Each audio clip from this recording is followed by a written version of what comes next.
This is a little corner I'm on.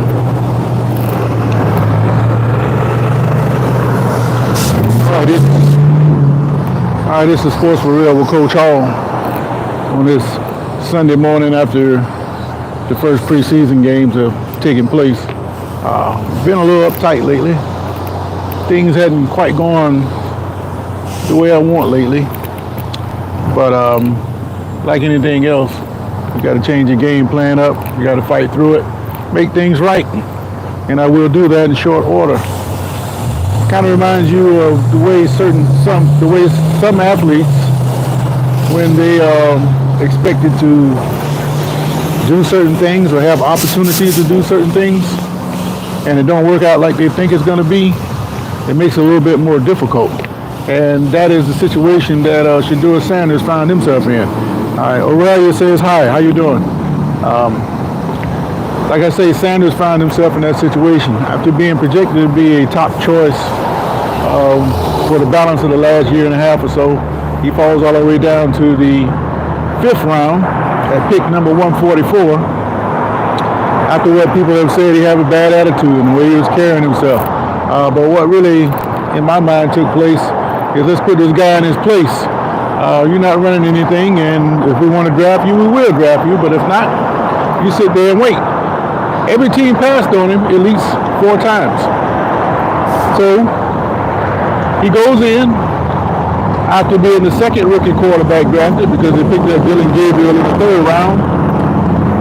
They released the depth chart after not getting enough reps. He's listed as the 4th quarterback. He's in danger of being cut. Well, the way things tend to work sometimes, fate usually plays a heavy hand in who end up doing what. And in this case, all the quarterbacks ahead of him all hurt. You know about Deshaun Watson. There's no reason to put Flacco out there because you're going to start him out either way. Then you have Gabriel and Sanders. And Kenny Pickett. Those guys, they have hamstring problems. So the coaches didn't want to risk putting him out there too early. So lo and behold, Sanders gets the start. So after not getting a lot of reps, after all the stuff he went through, the draft and all of that, I've been telling you guys before, it all comes down to how you play on the field. And regardless of what happened to that point, he had an opportunity to show everybody what you can do. He's either going to lay an egg or he's going to stand up. Well, regardless if this is preseason or not, the coaches are looking for certain things. What they wanted to see out of Sanders was, could he operate the offense without making a lot of mistakes? Could he get the team in and out of the huddle in the right play without burning silly timeouts? So on and so forth. Well, the way the game played out, he did everything that I thought he would do, because managing the game is not the hardest part. Putting the ball in the right place is the hardest part, and he did a lot of that. Michael Canal, how you doing, man? I'm doing all right on this Sunday morning.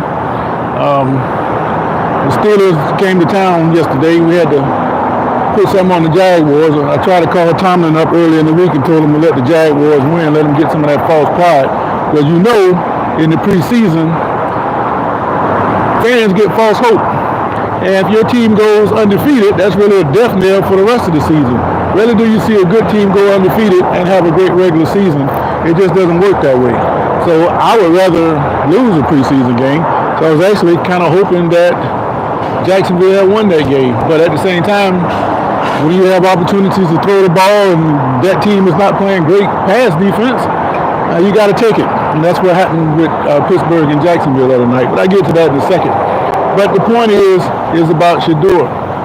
The kid stepped up, he took the opportunity, and he did well when he had to do well, because had he not done well, he wasn't going to get very many more opportunities with that team. But like I've been telling you guys all along, he is the key to the whole season. Not whether or not he becomes a quarterback, is how he makes the coaching staff look. Because you know, the coaching staff did not want this guy. They wanted Dylan Gabriel.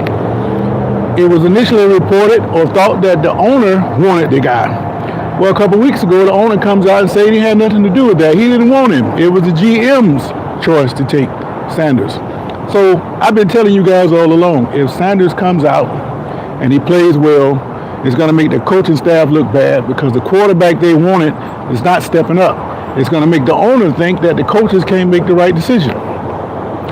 And if the owner had actually been the one to pull the trigger, then it shows that he may need to go get another coaching staff because the one he has is just not good enough. Well, then the owner comes out and said he didn't have anything to do with it. So now it kind of makes the whole organization look bad at this point.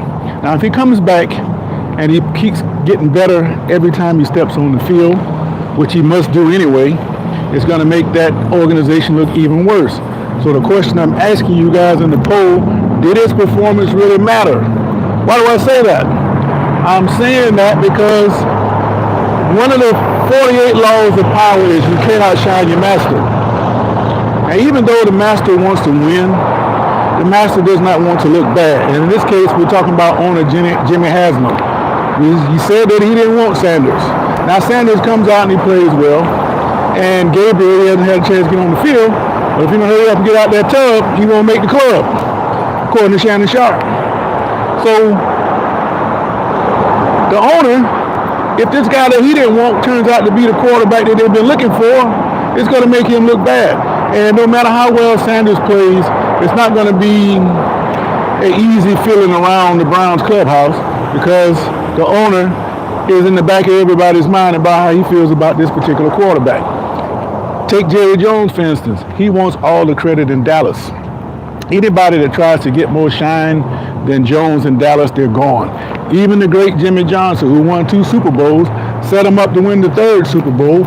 When it looked like he was getting more credit for the success in Dallas, what did he do? He fired the man.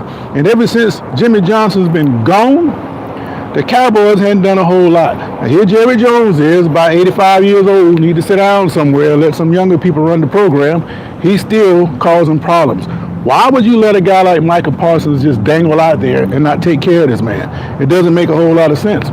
And by doing Parsons like that, he's telling the rest of the team that you're probably going to be the same way. Now, some of those guys, those lower fringe players that you don't hear a whole lot about, they can come up for a contract and get what they want right away and be gone. But not the big name players, not guys like Michael Parsons. I've seen it happen with Dak Prescott. And if you want to go all the way back, he did the same thing with Emmitt Smith. You know, that 2nd Super Bowl they won when they beat Buffalo the 2nd time, the first couple of games, Emmitt Smith was sitting out. You know this man is a very important cog to your offense. Why wouldn't you re-sign the man right then?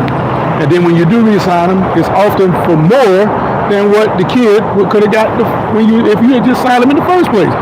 So I don't know if he's just trying to dangle the situation and stretch it out and make sure get more attention on the team. I really don't know what the purpose of Jerry Jones, his ideas about things, but eventually it's going to backfire. But I said the other day, until Jones get out of the way, Cowboys never going to reach that top tier because there are other teams out there like the Eagles who are just going to do it a little bit better than what they're doing, and it's hampering the Cowboys and the fans. They know it. They've known it for a long time. Jerry seems to think he's going to live forever, but it's time for him to turn that team over with. Now, but Shedeur, he has to continue to keep trying to progress. He's going to have to do that. But I don't know how long he's going to be in Cleveland because the owner didn't want him, and now everybody's looking bad from those comments, and who knows what's going to happen with the Browns. But the fans seem to be liking what they've seen, and they want to see more of it. Now, the other Sanders, Shiloh, I had to go and find out how he looked. I didn't get a chance to watch it for myself, but for what I understand, he played pretty well. Got a hit on the quarterback, made some tackles. Kid's doing pretty well down there. So the one that I thought would have the most difficulty making the team seems to be doing well. Now, he still is on that fringe number there. He's going to have to continue to keep playing well to make the team. But he has given himself an opportunity. And as you know, if you don't make it on this team, if you're a late round draft pick, you can get picked up by somebody else. And that's what all the film is for, not just for the Bucs. It's for anybody else who might need that position, and they might think you can help them. And maybe on special teams, but an opportunity is an opportunity. Now, the Sanders brothers aren't the only ones that played well. J.J. McCarthy came back yesterday. He played pretty decent. Jackson Dart in New York, he played well. A couple other players, Sam Howell. A lot of good action from the quarterback position around the league. But then again, you have to take that with a grain of salt because this is preseason. Everybody's playing vanilla, and all the coaches are looking for is how these players operate in certain situations. And right now, I don't see any glaring busts to this point. But we'll find that out in the next couple weeks. But everybody's all excited, especially down here in Jacksonville. Travis Hunter hit the field last night. He got some action on both sides of the ball. But from what I'm hearing, the Jaguars are looking to play him more as a receiver. He started out with the number one receivers yesterday, and he got some spot action on defense. So I think that's what you're going to see during the season. Until he spins all the way up on defense, he's going to be primarily a wide receiver. Right now he's running in the number one spot, and some people are saying he's number one receiver. I think Brian Thomas might have something to say about that. But the Jaguars' problem to me is not all the people that they got rid of. Their problem is number 16. 16 determines what the Jaguars will do. He got that big contract extension, and he come out last year, and he was trying to, in my opinion, trying to live up to that contract on every snap. Playing too tight. Stand back there and throw the ball instead of overthrowing people, underthrowing, throwing all these crazy interceptions. Until he plays like he's supposed to play, the Jaguars are going to be that middle-of-the-road team. Now, you got this hotshot coach who's supposed to turn around Baker Mayfield. You got a defensive coordinator. Press Taylor is gone. So everybody's gone that slowed the Jaguars down except for Trevor Lawrence. So he's on the clock. If we don't do anything this year, they might just be trying to deal Lawrence next year for another quarterback. Yeah, he signed a big extension, but you see now in the NFL and sports in general, that doesn't mean anything. Once you start to decline, you can find yourself on the unemployment line. Now, he won't be there for long, but you won't be in Jacksonville. Now, I see in Indianapolis, Anthony Richardson's got himself hurt. He got himself hurt because he couldn't make the right protection call. I'm really worried about this kid. I've been awful critical of him ever since he come out of Florida. I didn't see how they justified bringing him in as that high pick when he was so grossly inconsistent at Florida. They drafted him based on his upside, based on how he's built and his strong arm. But he hadn't showed any of the promise to me, and the Colts are the same way. He hasn't shown anything. Now he's getting hurt because he can't make the right checks. And Daniel Jones, a reject from the Giants, it looks to me like he's going to win that job. So Richardson, to me, is not a whole lot different from Trevor Lawrence. He's going to have to find a way to get himself spun up real quick because you got guys like Daniels up in Washington, and these young guys coming in, they're playing pretty good ball. What's Richardson's problem? And the Colts are looking around at each other and they're asking those questions. What's up with this guy? So he can't seem to keep himself from not being hurt. And then when he isn't hurt, he's making a lot of mistakes. So I don't know how much longer the Colts are going to deal with this experiment called Anthony Richardson. He's just not looking good. But you tell me if I'm wrong. All right, let's see what's going on. You can't hear me? Oh, you can't hear me. Oh, you cracking jokes. All right. Does anybody can't hear? Aurelia, how you doing? Sanders did okay, but Jackson Dart had better numbers, and I don't think Jackson Dart should start, nor I think Sanders should start. People get carried away in preseason. Boulevard Paul, that's exactly what I just said. You can't get carried away in preseason because these teams are playing vanilla. They're not going to show you anything. They just want to see how players react in certain situations, but they're actually starting to put their game plans together for when they actually start the season. So Dart, he's a work in progress. Russell Wilson's going to start. Sanders is a work in progress. Flacco is going to start. So I'm with you on that. Don't get carried away, but what you do want to see, Boulevard, is progression from this week to the next week. Sanders, he made a couple iffy decisions out there. He has to get rid of that and improve upon it next week. Same thing with Jackson Dart. I didn't get a chance to see the Giants, but I'll get a chance to see them next week. Larry Baird, he had no pass rush. Who are you talking about, Shedeur, or are you talking about Jackson? Now, in defense of whichever quarterback you're talking about, you cannot criticize the quarterback for what the other team don't do. That's their fault, not his. And A pass rush does make a difference, and when you get into the regular season, you will see a whole lot of that. All right, he had too much time holding the ball. Okay, now if you're talking about Shedeur, I've seen him running around a couple of times. He might not be able to get away from some of them starting rush ends, but he did okay. I give him a decent grade on his performance, but a lot of people were looking to see him fall on his face. Me, I'm neutral. I just want to see if the kid's capable of playing football. I don't care about all the hype. I don't care about the pedigree or none of that. When they snap the ball, he's out there on his own, and I wanted to see what he was going to do with that. Same thing with Jackson Dart, J.J. McCarthy, all of that stuff. It's all pointing to opening week. All right. So, but like I said, the Browns have put themselves in a bad situation with all these quarterbacks, and the owner, I don't think he should have came out and said anything about what was going on in that situation. It just made things worse. But right now, the GM is looking pretty good, but the coaching staff and the owner, not so good. And that's going to make for an uneven situation in that locker room. As you know, in football or any other sport, what goes on internally makes the difference to what the fans see out on the field. You never know what those guys be going through. You get the locker room split, they might miss a block on purpose just to get him knocked out. All kind of stuff happens in football. You know, I hate to say that, but it does. But my question is, did that performance he had make a difference? And right now, most of you saying it does matter. I think it matters for the fact that he's going to get more reps, and he has an opportunity to move up the depth chart. But if they release the depth chart this week and he's still at number 4, then it's going to be a big problem in Cleveland. All right. TJ McCormick says, you don't know what you're talking about. Okay, tell me what you're talking about there, PJ. What don't I know I'm talking about?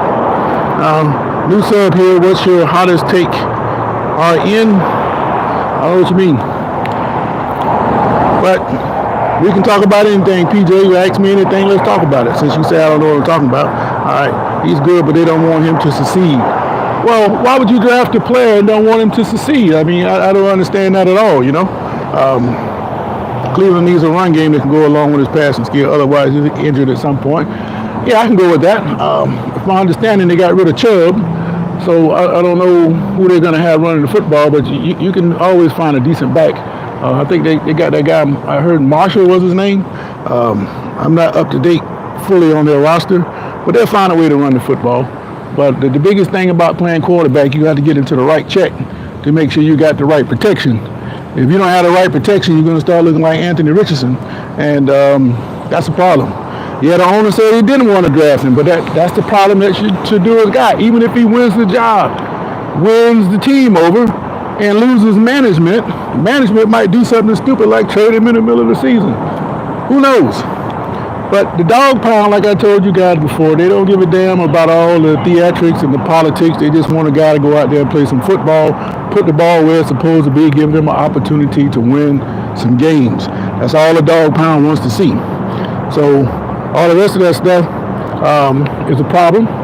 And because he's the owner, like Lee says, he's going to set the tone for what goes on. But if you think about it, he is the reason for some of the futility that they had over the last 10, 12 years.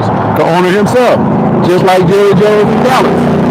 Owner, all they really need to do is sit in the background, sign the checks, sit up in the owner's box and enjoy the game, respond only when you have to. But to put yourself out front like that, you don't need to be doing that. So Barrett says Cleveland turns out like New England, always passing, they injured him. Well, New England looked pretty good to me. Drake May continues to advance, and Vrabel is going to have a good defense. New England just might be a problem in that AFC East. Miami is on the clock. Too much pressure down there. If they start out slow, they might just fire the coach mid-season. And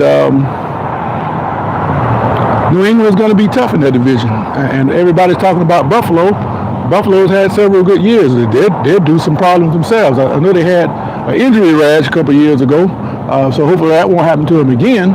But Buffalo's not guaranteed to win anything. When you start winning all those games, then you start having tougher schedules. And that is the problem that Buffalo and Baltimore is going to have. So it opens the door for a team like New England who can rack up some wins against the lower level teams in the league. Shedeur has strong weapons, SMN. and Buffalo has a running game. Well, you better hurry up and re-sign James Cook. He's very important to that running game. Again, that's another organization where you need a certain player at a position. Why not go ahead and re-sign him? You're going to re-sign him. If you don't re-sign him, somebody else is going to come in and pay him. So why not go ahead and pay him? All right. Okay, so you think Shedeur is so good to be dealing with all that? Well, he hasn't done anything in pro football yet. And that's why I don't like hearing people talk about somebody who hadn't done anything yet. If you take Arch Manning down there in Texas, they got him winning all these championships and the Heisman Trophy. It kind of reminds me of what Beto Cook said about that guy Paulus from Notre Dame. He's going to win 2 Heismans. Paulus didn't get nowhere near a Heisman Trophy, and Notre Dame didn't never reach the heights that Cook was talking about. He was just running his mouth. And what a lot of people do is they run their mouth. And I like to see Arch Manning, but the little bit I saw from him last year, I can't say I was so impressed. They're saying to me that if he had played in the playoffs last year, Texas would have won the national championship. Well, I don't believe that. I think Ewers was the better quarterback for the Texas situation last year. But he's going to get an opportunity because right out of the gate, they're going to Ohio State. And I don't think Ohio State going to let them come in there the way that they whipped Michigan last year on the road. I just don't see that happening 2 years in a row where Texas can just go up to the Big Ten and run somebody off the field like that because they're gonna be waiting on them. Plus, they already got live game film from when they played this year. So when you big up a player too high, you set them up for the fall. And I just don't think Manning's as good as everybody's saying he is. Now I did meet. I do ride share, and I picked up a guy that just happened to be the father of one of the Texas running backs.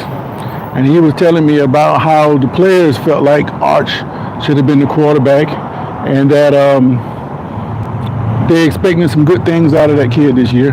And it should be interesting to watch. But what's also interesting to watch is the SEC. A lot of people in the SEC, schools I'm talking about, don't like the way that the Longhorns do business. And they're going around, what I understand, stealing recruits by offering them certain things. Well, I don't see how Texas is any different than any other school in that particular case. But A&M supporters, they came out and say, now you see why we try to get away from them. And if you don't know, A&M is cursed with the presence of Texas. They got out of the Big 12 and came to the SEC to get away from Texas because they had that Longhorn network and they didn't want to share with anybody, and it just pretty much overshadowed everybody out west. So they felt like they were okay. They came in and did pretty well. And now with the weakening of the Big 12 and all this TV money floating around, Texas felt like they had to go get some of that too. So now here they are again, running back into A&M. So A&M got to deal with that. But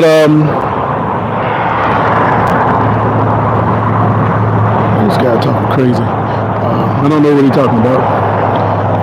But I like to see how Texas does with this guy Arch Manning because I'm tired of hearing about how good he is. And from what I've seen, I hadn't seen a whole lot of that. So I don't know. But now as far as the Jaguars go, I think Hunter's going to be pretty good. But as far as him playing as many snaps out there on both sides of the ball, he's going to have to build up to that. Because as you know, these coaches in the NFL are the best in the world, meaning they know how to look at film and design things to attack another player's weakness. And if you're playing both sides of the ball all the time, especially on defense, if I know you've been running every single snap on offense and they're going to run you out there to play defense, I'm going to design some packages to attack specifically you. So don't be surprised if you see a lot of high-low action against Hunter when he's on the defensive side of the ball. So we're going to see how they go. Do you business. I don't know what he's talking about. So let's see what this, I'm asking, did it matter about Shedeur's performance? 70% of you are saying that it does matter. I think Jimmy Haslam, the owner, is the one that's the wild card in the situation because we don't know how he feels about Sanders. I think he really does not want the guy there. But once they drafted him, they had to bring him in. So what can he really do? as a fourth or fifth stringer, you think that most of these guys are just camp bodies. Most of them aren't going to make it, so you figure you get rid of them that way. But if a guy makes the team and he's playing well, what are you going to do? I don't know. Larry Barrett says the Eagles. All right, Barrett, let me ask you something. You know you got the biggest target on your back this year. And with the Cowboys having this issue with Michael Parsons, you know Parsons is from Harrisburg.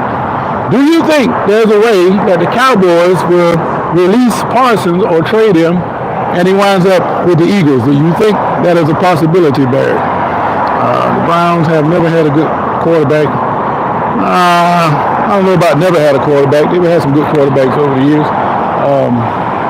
You go all the way back to the beginning. You got Otto Graham. I know that was back in the 50s, but he won all the championships that the Browns have in the program. And then Brian Sipe, he was a good quarterback. Testaverde, he was all right. Kosar was all right. So I don't know, man. But I got all these Eagles fans coming on here. I don't think the Eagles are going to be able to repeat, so I'm going to piss you off with that. If the LeBar Trophy stays in Pennsylvania, it's going to the other side of the state. As you can see what they did last night, they got a passing focus that they're going to be working on. Looks like a 3-to-1 mix for what I see. They run the ball enough and they're going to play action. And you know what Aaron Rodgers, with that pinpoint accuracy he has, if they can run the football and allow him time to throw, then that's going to be problematic for the teams that they face. Now, if your backup quarterback can get in and do some good work like he did last night, you don't really need your starting quarterback. Now, I didn't see the Eagles. I know they won the game the other day, but I don't know if I just think that the competition is so rough in the NFC that, unless the Eagles are head and shoulders better than everybody else, I just don't think they're going to get the bounce like they did last year. All right, Deborah says it matters just to show you know how to handle themselves on the field. What are you talking about? You talking about the quarterback, Eagles quarterback, Hurts, or are you talking about Flacco? I think Flacco is going to start for Cleveland. And being he's a veteran presence there, Kenny Pickett, you don't know what you're going to get with him. I thought he did all right in Pittsburgh. I don't see why Pittsburgh gave up on him. But he ended up pretty nice winning the Super Bowl with the Eagles. So he had lost the thing. But now he's got the opportunity to make another roster. I think the wild card in this situation now is Dylan Gabriel. We need to see him on the field to see how he's going to do. Because if he doesn't perform well, then he's going to be the loser of this 4-horse race, and they may try to keep him for the practice squad, but you know how that works. They're going to have to cut him to put him on the practice squad, and then somebody else had the opportunity to pick him up, and I think that's what's going to happen. He's going to get picked up. Do you think they're playing rigged games? Not the preseason. I always wondered sometimes if some of those games are rigged, but with this electronic stuff, they're trying to take the human element out of it. I don't know how successful they're going to be with that, because the more you try to do such things, it kind of changes the game. And who's to say that they don't tinker with the electronic stuff and it can be the same thing. So it's very possible that these games could be rigged. They call it entertainment. And every time a trend comes up, take a couple years ago when they said that nobody from Alabama had won a Heisman Trophy, and all of a sudden Mark Ingram wins the Heisman Trophy. So it's very possible that these games can be rigged. Shedeur's boo-boo. I played against backups. That's Chef Chevy TV. Shedeur will be okay. A little more time is going to be perfect timing. Yeah, I can see that. Very articulate answers. I don't know. But anyway, the beauty of it all is we're talking about football. We're not worried about the draft and speculating all of that. Now all these players are on the field. We get a chance to look at them some kind of way and make some judgments about what's going to take place. But right now, everybody's undefeated. Everybody's going to the Super Bowl. But in reality, it's only about 5 or 6 teams that have a chance to win the whole thing. And what determines that are injuries. And I think Detroit last year was a prime example of that. The Detroit-Philadelphia NFC Championship game would have been what everybody wanted or needed to see. Washington came in. They took advantage of a lot of situations. Detroit helped them out with some turnovers. They were not the best opponent for the Eagles that day. But as the Eagles showed all year long, they played all the top teams from the AFC, and they beat them. They didn't play Kansas City until the Super Bowl, but they beat them. They should have beat Kansas City the first time. So there's no doubt that the Eagles were the best team last year. The Cowboys keep getting in their way, their own way, Bill Frank. But I'm thinking that Parsons will get his contract eventually with the Cowboys, but the man has requested a trade. And it will be interesting to see if he went back home to the Eagles to play in his home state. Probably not going to happen, but it's worth talking about because we saw what Myles Garrett said. He wanted to trade out of Cleveland. Next thing you know, he signs a big contract. So if the player is that good and you give a performance that you're sincere about leaving, then those teams will pay you. So Parsons, he's probably going to get paid right before the season starts, but he's not getting any reps. He's getting visual reps, but not physical reps. So I don't know what kind of shape he's going to be when he actually does hit the field. So that's going to be interesting. I don't know. But I'm surprised. I got up, about 11 o'clock now? I wasn't expecting anybody to be on. I thought I'd be talking to myself because I figured they all be in church. But that's the thing with this YouTube. You could be prime time and get no action, but sometimes you can get all the action. But I appreciate you guys chiming in with me. Going back to school starts tomorrow, so normally in the mornings I come on about 6:30, right before school starts, and get a little sound bite in and talk about the previous day in sports. I've been off that because when you're on summer break, you do what you want to do. But now I'm going to get more consistent now with this football coming along. So I appreciate it if you would like and subscribe and hang out with the old coach early in the morning. That video will be available all day, and it's going to be consistent all during the football season. But I'll leave you guys with this. Eagles, Cowboys, Packers, I don't give a damn who you root for. If you're going to come through the AFC, I think you have to come through Pittsburgh. You got Aaron Rodgers. Nobody believes that Aaron Rodgers can still play. But the way Pittsburgh likes to run the football and play action, that's tailor-made for Rodgers. TJ Watt got his contract. He's happy. We picked up Jalen Ramsey. He can play a pretty good defense. He'll be all right. So we have the opportunity to make some noise in the AFC. Baltimore, we never seen Baltimore anyway. The biggest thing about Baltimore, you got to get hearing before it gets started. And if you can stop hearing between the tackles, the next thing that's coming is Jackson going to try to run around the outside. You're going to have people in position to stop that. Then it forces Jackson into the pocket. And that's where the real adventure begins. Because it's just like a guy that can't make marksman for the Army. You get 40 shots, and you got to hit 24 to make marksman. Well, if a guy hit 20 out of 40, do you really want to get in the way? Because you just might be the one he hits the target on. That's Jackson. I take my chances if Jackson has to stand back there and throw the football. He's gotten better. He's only showed me one time that he can actually take a team down the field and score when they have to. He did that in the playoffs. Now, but if Jackson is on, and the receivers actually catch the ball when they have to catch the ball, Baltimore is a problem. They upgraded their defense. Cincinnati, I don't know if their defense is going to be that great. They got to do better than what they did last year. So we know the offense is going to score some points. And Cleveland is the other fly in the ointment. Cleveland is the kind of team that Pittsburgh usually loses to. But Baltimore and Cincinnati, it's on. So I'm looking forward to it.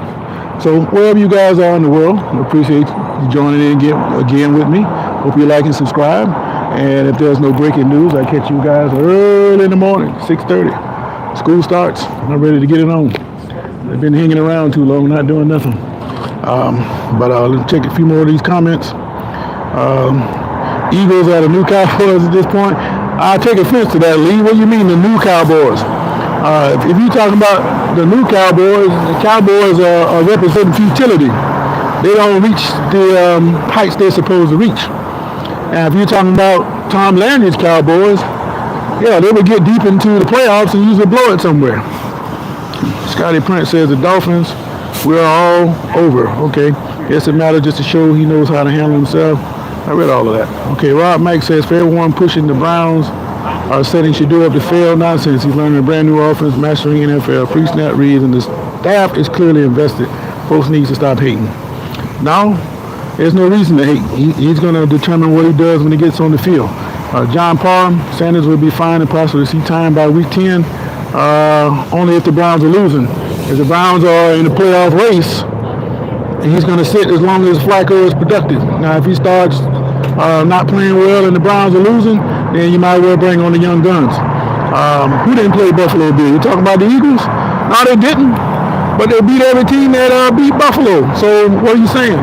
Browns are a joke? No, it doesn't. You guys can't find a quarterback because you're willing to start Flacco instead of preparing for the future.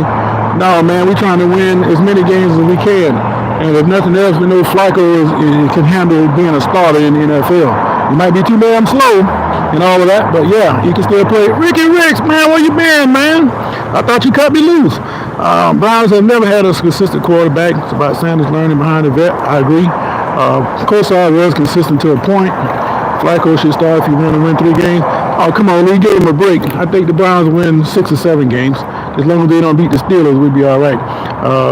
The Bills, okay, I don't know if you're talking about the Browns or the Steelers. Steelers going through Baltimore. We come into, I don't know if we're playing Buffalo or not. We can handle Buffalo. No scrub, and Sanders can learn a lot. Hi, it's a new day to be great. It's always a new day to be great. Browns are a joke. Lee, boy, you got to be young. All right, Lee, step up. Are you young? Are you speaking like a youngster, or you got a little seasoning there? John Parham just called you out. Flacco could suck. To a certain extent, I agree with that. But he's good enough to keep them in the game. Louis Sanchez is a Raiders fan. All right, there you go, John. You said he's 40 years old. He hasn't been good since the Ravens. You talking about the Browns haven't been good since they became the Ravens, or be clear on that one. Washington's my team. What do you think, John? Are you in love with the Commanders' name, or are you like me? No matter what they call them, they're still the Redskins. He had his best years as a Raven. Yeah, he did. Flacco don't cut. It would put him back week 10. They have to. Might well start building for the future. Who isn't good anymore, keep you in the same spot. That can be true of anybody. But you know, in NFL or any sport, you can be good one day and all of a sudden the wheels fall off. Take Sean Alexander. The man was great, and all of a sudden he woke up and couldn't play no more. I'm saying to you that I like the Redskins. They always be the Redskins to me, no matter what you call that team. I'm asking John, was he liking the Redskins name or the Commanders name? That's what I was saying. Go Raiders, good veteran to learn from, but not a starter. Think about it. Why not let line up before throwing him to the Wolves? I never called them the Commanders. So you agree with me? I like the Redskins myself. And I did some research on that name. The Redskins is actually a name of honor. That maroon color that they have, that's like face paint. It's like a very, very type paint that they used to put on before battle. And that is a honored tradition. And you got to understand that there were several different tribes and nations of Indians. So while it might be offensive to some, that tradition was honorable to that one particular tribe. A commander, they call them the Commanders because, of course, that's the governmental seat. Down here in Jacksonville, there's a high school named the Commanders, but they're called the Commanders because the guy that's named after Ed White was on that satellite spaceship that blew up in, 68? That's where that name came from. The name will be back by 27. No, the new owner said they don't want to do that. They're going to leave that where it is. I think they should have left it alone. And if you let the president get involved, he wants to change all those names back. He even wants the Cleveland Indians to come back.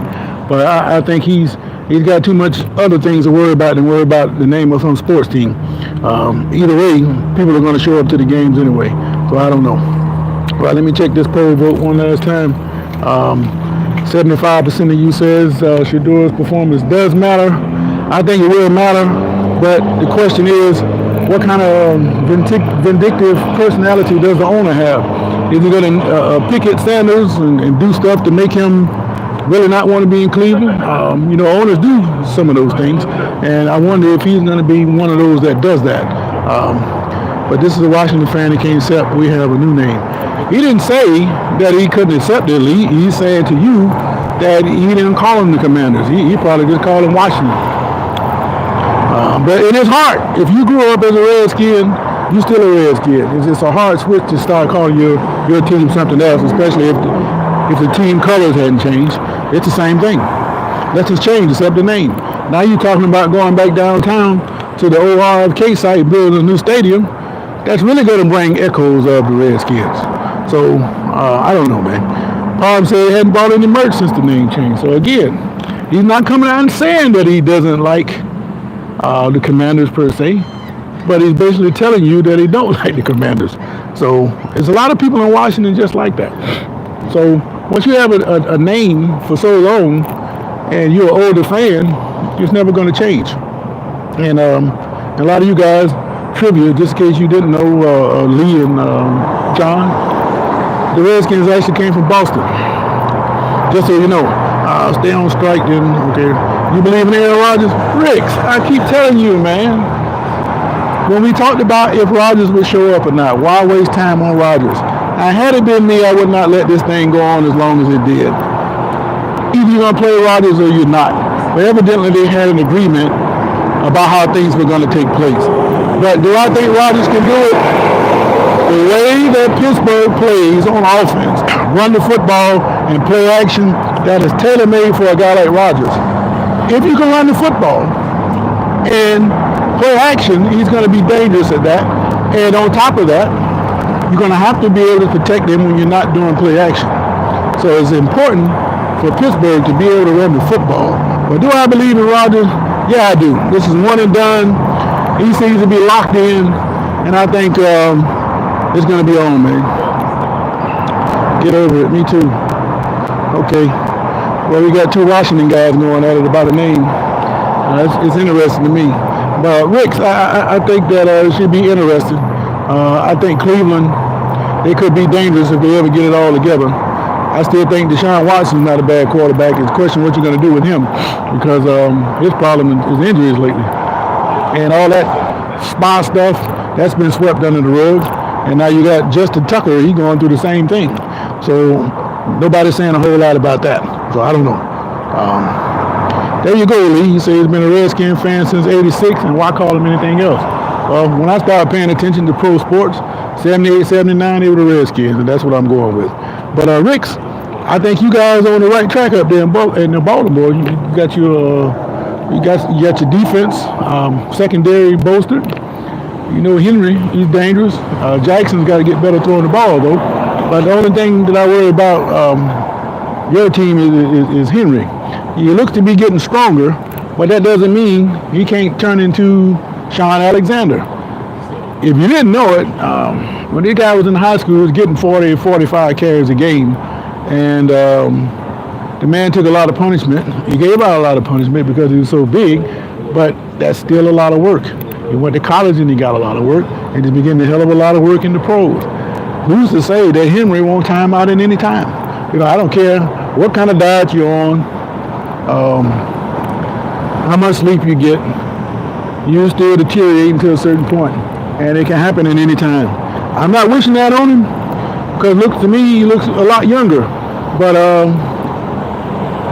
I could put a brand new body over a car with an engine with 400,000 miles on it. It looked new, but just wait a minute, see how much longer it's going to last. And that could happen to Henry. So he ain't been hurt either, not much. Jackson hadn't been too seriously injured. Anytime you run a play in the pros, especially you're going to keep running your quarterback, you're going to turn back into a headache one of these days. So it's very possible that anything can happen. But It's going to be some good football. I would donate 500, but I am saving. 500 to what? Me? Well, if you want to donate $1 to me, I'll take that. You can cash out me. Intrigue6. $Intrigue6. That's me. Interesting that you say that. Since I've been doing this, I know people get those super chats all the time. I've gotten 2 of them. No, I got 3 of them, and they both for $1.99 a piece. I appreciate every cent I got, even though YouTube take half of it, but that's okay. It's still sitting in the queue waiting on me, but $3.43 is all I got, and I'll take it. Either way, we look bad in the preseason. No, don't worry about that. The teams that look the best in the preseason usually don't win, so don't even pay much attention to that, John. Raphael32 says, go Lions. Yeah, you can say the same thing for Aaron Rodgers. They can break him up. But you know, the quarterbacks, they got their cloth on, you know. They don't have that red, they got that red dress on, so you can't really hit them. Last watching the game, people were still calling the Redskins. It was like 50-50. Was you talking to Riggs? Okay. Salute my G. How you doing? Salute back to you. Who just said that? Whoever that was just saluted me. You fan, you said Cowgirls. Well, I got a lot to say about the Cowboys. I'm gonna leave you with something with that. But they correct me every time. Even people wearing Redskins say Commanders. Okay, well, I can understand that, Riggs. I think they're embracing their past. We're trying to be hopeful of the future. For me, I still like the idea of the Redskins. Of course, Sanders' performance matters, because if he would have performed bad, what do you think you would be hearing in the news today? Of course. That was his one opportunity to do something. If he didn't play well, then he was in bad shape. You're right. Either way, it's still Washington. That's why what Ricks was saying, people were telling me wrong. They got a Commander shirt on, but they're still talking about Redskins. It's hard to get that name out of your head. All right, now, let me tell you about the Cowboys, and I'm going to leave you guys with this. I went to the store, and I saw this pretty Cowboys shirt. Kind of like what I got here. I bought the shirt, and I went outside, I put it on and went outside, and I got the lawnmower and I started cutting the grass. The blade got stuck on something, so I turned it over. I took my shirt off, and I wiped the blades off and the grease that was on it, and I put the shirt back on. Then when I finished that, I went and changed the oil in my car, wiped the excess oil off on my shirt, and then when I finished, I threw that shirt in the corner, man. Because that is the value of a Cowboy shirt. It did its job. The only thing you can do with a Cowboys gear is use it for dirty jobs, because that's all they're worth, man. And I use that to a T. But now this Steelers shirt, I let this hang up in the closet for about 5 years in plastic. And when I need to be picked up, I just looked at it. I said, man, isn't that beautiful? But that Cowboy shirt, I'm going to put mud and grease and grime and everything else I can put on that. But I'm telling you, the only thing the Cowboys gear is good for is for manual labor, because they ain't no football team. All right. Motivation, of course, Sanders, Jared Goff is top 10 in the league. He's getting better. He's still going at about it. Nope, we're having an old shirt. They say the Redskins will call the team Commanders. Sanders is the best quarterback coming out of the draft. That remains to be seen. You got to make the team first. Lee, here you go. All right. John Paul and Rams thought they were sending him to no man's land. I don't know. That's interesting you would say that. But most of you are saying that Sanders' performance does matter. And in the end, it helped them out because they should get more reps this week. But if it comes out and he's still the 4th on the depth chart, then there's going to be a problem in Cleveland. Not from the players per se, but the fans, they're going to have a hard time with, why is this guy a 4th stringer still, and we still haven't seen Dylan Gabriel. Got my Washington collection in the man cave, will cook yours any day. Why you want to pop in the chat? Man. Hey, Ricks, they're going back and forth about this Cowboy stuff, man. Dolphins preseason game in a few hours. Yeah, that'd be good, but I hear Caleb Williams is not going to play. Is Dak better than Hurts? No. Maybe they should call They should switch last names because Hurts always hurt. Prescott always hurt. Rams are a solid team. They're third in the NFC if they can keep Stafford upright. Right now, he's got back problems, and that's not good this early in the season. Because once he starts live and he starts to get hit, he's going to have more back trouble. So it's going to be interesting to see just what happened in that particular case. All right. I'm out here getting my car changed, oil change. I should have did it a long time ago. These the synthetic oil that they put in there now. They say you should get 5,000 miles. Don't believe that. You can get 7,000 miles before you start checking it. If you don't have a leak, you can keep running that. I'm sitting on about 9,000 miles right now because actually over 10 because the light doesn't come on until you get 10,000 miles. So if you're one of those guys that's running down there every 5,000 miles, every 3,000 miles, that is the old way of thinking. That traditional oil was set up for that. But that synthetic stuff lasts much longer. And be honest, you guys don't keep your cars that long anyway. So go ahead and stretch that oil change out to about 7,000 to 8,000. You'll be all right. All right. Let's say Pittsburgh overlooked. Rams always, they can overlook us all we want. We might just be going to the Super Bowl. Kansas City, they're quietly doing some things. They're saying that Kansas City is actually better than what they were, but that remains to be seen. I just think all the breaks that have been going their way, eventually at some point, it's going to go against them. Back up. I hate to end this because you guys going back and forth. Sitting here waiting on the vehicle, so I guess I'll wait a little longer. All right. But 16 shorter says Pittsburgh overlooked. No, I don't think so, man. Matter of fact, I know so. So I'm just waiting for the real season to start. Down here in Florida, they just finished up the second week of camp. So they have their preseason games this week, and then the week after they'll play for real. In Georgia, they start for real, I believe, this week. So they're always usually a week ahead of Florida. And then Labor Day weekend, they have all those kickoff classics to be all on TV. So if you want to see some good football, tune in to ESPN or all these other stations like out in Texas, Fox Sports, Southwest.